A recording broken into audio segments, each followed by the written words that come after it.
नगर परिषद नगरपंचायत निवडणुकीची मतमोजणी 21 डिसेंबरला होणार आहे। 18 दिवस ईव्हीएम मशीन स्ट्रॉंग रूम मध्ये सुरक्षित ठेवायचा प्रशासनावरती जबाबदारी असणार आहे।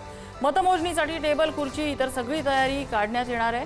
न्यायालयाने दिलेल्या निर्णयानुसार आता मतमोजणी पुढे ढकलण्यात आल्याने मतमोजणीचे टेबल खुर्च्या इतर सगळी तयारी काढण्यात येणार आहे, अशी माहिती जयसिंगपूर नगर परिषद निवडणूक निर्णय अधिकारी मोहिनी चव्हाणांनी दिली। त्यांच्याशी संवाद साधला आमचे प्रतिनिधी शेखर पाटील यांनी।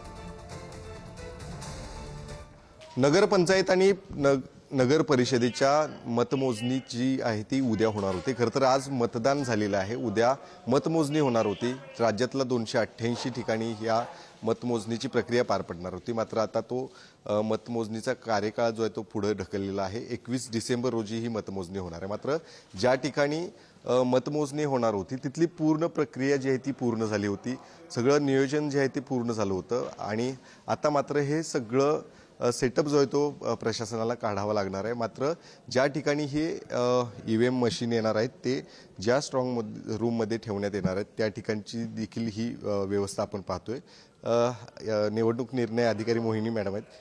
एकंदरीतच हा सगळा सेटअप तयार होता, तयारी पूर्ण झाली होती, मात्र आता 20 दिवस ह्या पुढे प्रक्रिया गेली आहे। किती आता ताण आता असतं? नाही, ताण असं नाही आहे। आपण फक्त काय झालं त्याच्यामध्ये की आपली मतमोजणीची पूर्ण तयारी झाली होती।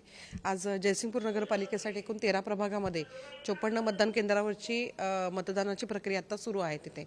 आणि पूर्वीचा जो काही निवडणूक आयोगाचा कार्यक्रम होता त्याप्रमाणे मतमोजणी ही 3 डिसेंबरला सकाळी 10 वाजता होणं अपेक्षित होतं। आता आमचे नियोजन सगळं पूर्णपणे झालं होतं।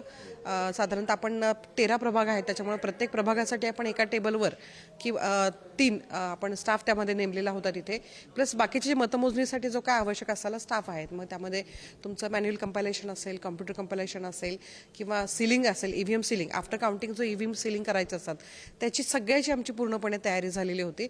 परंतु माननीय उच्च न्यायालयाने जे काही आदेश दिलेले आहेत त्याप्रमाणे आता ही जी मतमोजणी आहे ही 21 डिसेंबरला होणार आहे। आता अडचण एवढीच एक आहे की आपण आता ज्या ठिकाणी थांबलेलो आहोत ते नगरपालिकेचं हे ऑफिस आहे, तिथे आपण इथला पूर्ण जो आहे त्यांचा कार्यालयीन सेटअप जो आहे तो पूर्णपणे काढून आपण इथे मतमोजणी कक्ष केलेला होता। त्याचबरोबर आपलं मतमोजणी स्ट्रॉंग रूम देखील इथं आहे। आता नगरपालिकेचं जरी मतमोजणी जरी पुढे गेली असली तरी नगरपालिकेचं काम आपल्याला थांबवता येत नाही तिथे। त्यामुळे तात्पुरत्या स्वरूपामध्ये आम्ही आता सिक्युरिटीची वेगळी अरेंजमेंट त्यामध्ये इथं करतोय। पण हा स्ट्रॉंग रूममध्ये जे आम्हाला ईव्हीएम आहेत ते पुढच्या किमान 18 दिवस इथं सांभाळायचे आहेत। 21 तारखेला मतमोजणी त्यावेळेस होईल।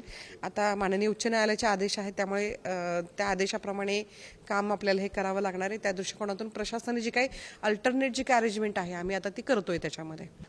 हा जो सेटअप पूर्ण या ठिकाणी उद्याच्या मतमोजणीसाठी ठेवण्यात आला होता तो मात्र आता काढावा लागणार आहे। 21 तारखेला याच ठिकाणी ही मतमोजणी होणार, त्यामुळे निश्चितच राज्यातल्या अनेक ठिकाणी अशा या बदलानंतर अनेक प्रशासनाच्या अधिकाऱ्यांना आणि एकूणच प्रशासनाला ताण जो आहे तो सहन करावा लागतो, हे मात्र नक्की। कॅमेरामॅन ओंकार वळवडेसह शेखर पाटील, पुढारी न्यूज, जयसिंगपूर, कोल्हापूर।